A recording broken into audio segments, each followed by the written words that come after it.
Birinchisi holat esa bir bemor yoshi 23 yoshda va 23 yoshlik bemor birinchi marotaba jinsiy aloqa qilgan. Va birinchi marta qilgan jinsiy aloqa vaqtida o'sha rezinka qilganligi uchun jinsiy yuqumli kasallik yuqtirgan. Jinsiy yuqumli kasallik yuqtirib ham hali kambag'alni tuyani ustida ham it qopibdi deganlaridek bemorda o'sha gonoreya kasalligi yiring oq. Jinsiy olatingiz yoki bo'lmasam sizdagi bo'lgan sog'ligingiz bu sizdagi doimiy ravishda sizni ya'ni siz bilan birga bo'ladigan narsa, umringizni oxirigacha kerakli narsa va buni vaqtida davolash kerak.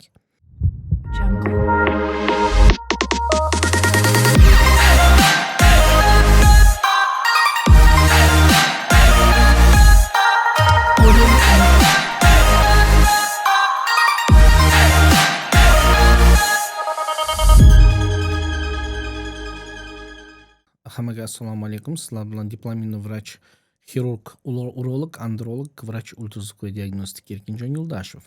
Hurmatli obunachilar, o'tgan safar biz sizlar bilan jinsiy yuqumli kasalliklar haqida kamgina ma'lumot berdik. Ularda qanaqa turlari bo'ladi va uni o'z boshimchalik bilan davolashda oqibatlari o'zimda tajribamda nimaga olib kelganligini aytdik. Biz aytdikki, ureoplazma, mikoplazma, xlamidi, gonoreya, sifilis, trixomonadli infeksiyalar, boshqa infeksiyalar, viruslar, tam virus gepatit B, C, VICH infeksiyalar, shular haqida ko'p gapirdik.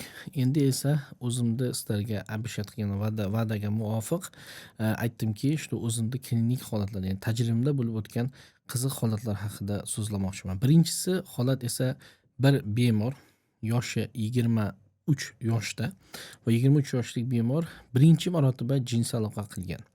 Va birinchi marta qilgan jinsiy aloqa vaqtida o'sha rezinka qilganligi uchun jinsiy yuqumli kasallik yuqtirgan. Jinsiy yuqumli kasallik yuqtirib ham hali kambag'alni tuyani ustida ham it qopibdi deganlaridek bemorda o'sha gonoreya kasalligi yiring oqqan va u bemor u yoshda akalar bilan birga muhojiratda bo'lganligi uchun uyalgan. Aytgani, qizlarga bordim, endi yiring oqyapti, so'kadi deb o'ylagan va bemor nima qilgan?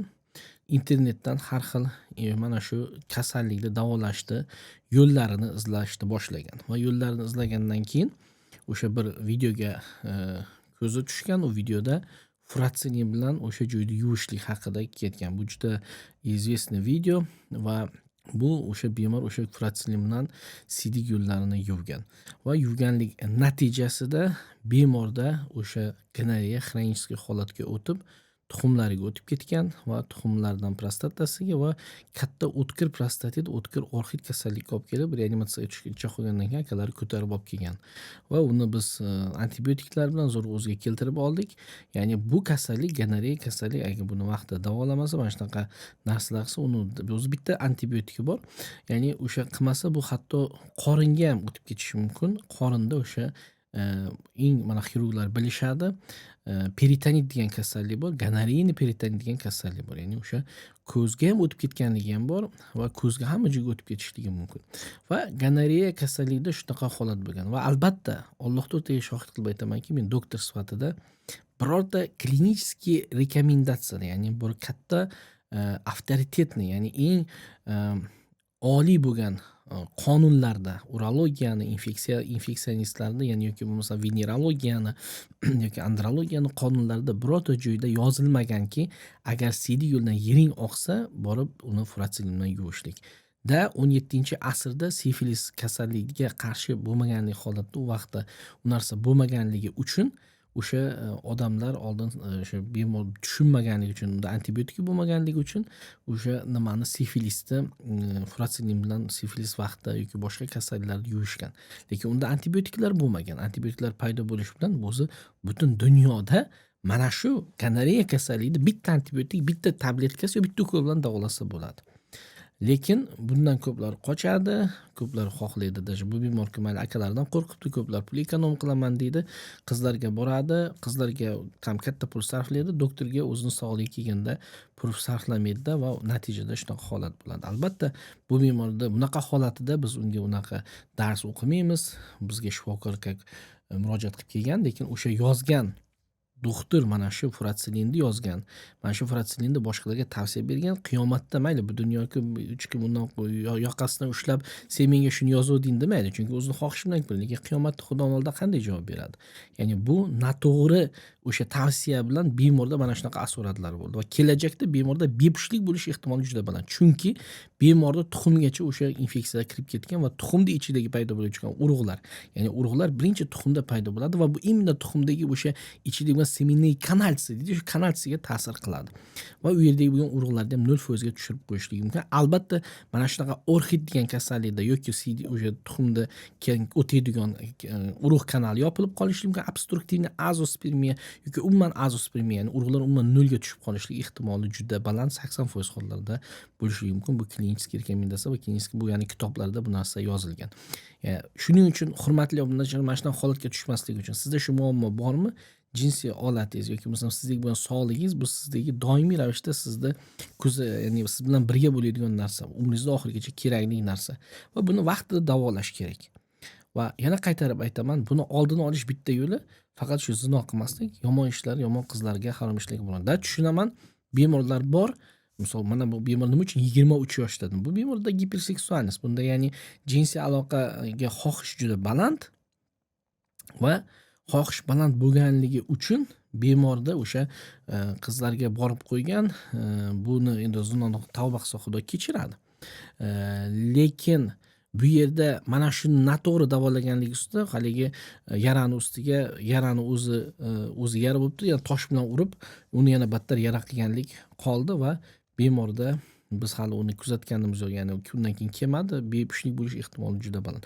Shunaqa holatga tushmaslik uchun albatta vaqtida bu narsani shifokorda lecheniya qilish kerak. Bitta ukol, bitta tabletka bilan bu narsa davolanadi, lekin analizlar olib, qolgan infeksiyalarni ham albatta tekshirish kerak. Agar sizda shunaqa infeksiyalar bo'lsa, shunaqa holatlar bo'lsa, alomatlar bo'lsa, albatta o'zizga o'sha ixlos qilgan doktoringizga murojaat qilishingiz mumkin.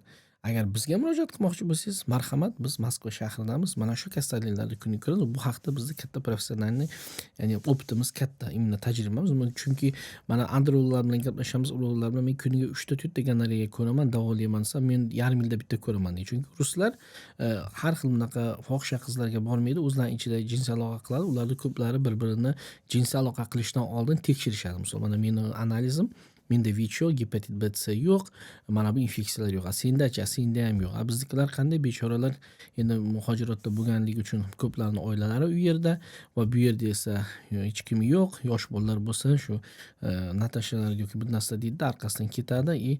O'sha har xil yoki o'zimizda va bizda ham o'zimizda O'zbekistondan yoki boshqa joydan kelganlar, qizlar bor, o'shalar bilan bir-birini palaparcha jinsiy aloqa qiladi-da, o'rtada mana shunaqa infeksiyalar bo'ladi. Shuning uchun buni oldini olish butun dunyoda agar olib qaraydigan bo'lsak, jinsiy yuqumli kasalliklar bilan kasallanganlarning soni juda ko'payib ketyapti. Nima uchun? Chunki mana shu imенно jinsiy inqilob 19-asrda paydo bo'lgan jinsiy inqilob shu holatga olib keldi. Bu jinsiy inqilob nima desa, svobodniy отношения, ya'ni odamlarda o'sha bir-biri bilan erkin muloqot qilish, erkin jinsiy aloqa qilishlar boshlandi va shuni orqasidan keldi. Va yana qaytarib aytamanki, mana biz shu kasalliklar haqida bizga mana Kazanskiy государственный медицинский universitetda o'qiganimizda katta-katta professorlar, ular o'sha nasroniy edi, ular o'zlarining kitoblaridan, Injildan, Tavrotdan olib kelib bizga aytadilar. Biz ham Qur'ondan kelib aytamizki, Qur'ondan bu haqda juda ko'p mana domlalarimiz bilishadi. Ya'ni Qur'onda mana shu zino haqida juda ko'p oyatlar kelgan. Ya'ni qaysi bir joyga agar o'sha zino tarqalgan bo'lsa, vabo tarqaladi, hadislar bor. Buni hammamiz bilamiz, o'qiymiz, lekin o'sha vaqtda jinsiy aloqa juda odam xohish bo'ladi, u narsalar hammasi unutiladi. Shuning uchun buni davosi birinchidan o'sha zino qilmaslik, ikkinchidan vaqtida yosh bo'lsa ham uylanish kerak. Shunaqani oldini olish uchun oilasi bu yerda bo'lmasa olib kelish kerak yoki bo'lmasam bir yo'lini tutish kerak, bu ishni halol qilish kerak. Va kelasi video lavhada bundan ham qiziq bo'lgan bir mana shu o'zimdagi bo'lgan tajribamni holatini sizlarga so'zlab beraman. Agar bu videoga like qo'ysalaring, kommentariy bosalaring va boshqalar bilan podelиться qilib qo'yinglar. Mana shunaqa holatga kim tushgan bo'lsa, shunaqa Fratselin bilan har xil narsalar bilan, jinni ketib narsalar bilan yuvmasin. Bu albatta noto'g'ri va bu ishni qilgan odamlar mana bunday holatga tushish ehtimoli juda baland. Endi Fratselin buni davolamaydi va mana shuni bu odamlarga предупреждение bo'ladi. va shunga albatta e'tiboringizni qarating. Sizlar bilan esa diplomirованный vrach-urolog, xirurg urolog, vrach ultrasvikoliy diagnostika, vrach androlog Erkinjon Yo'ldashev edi. Salomat bo'ling. Jungle.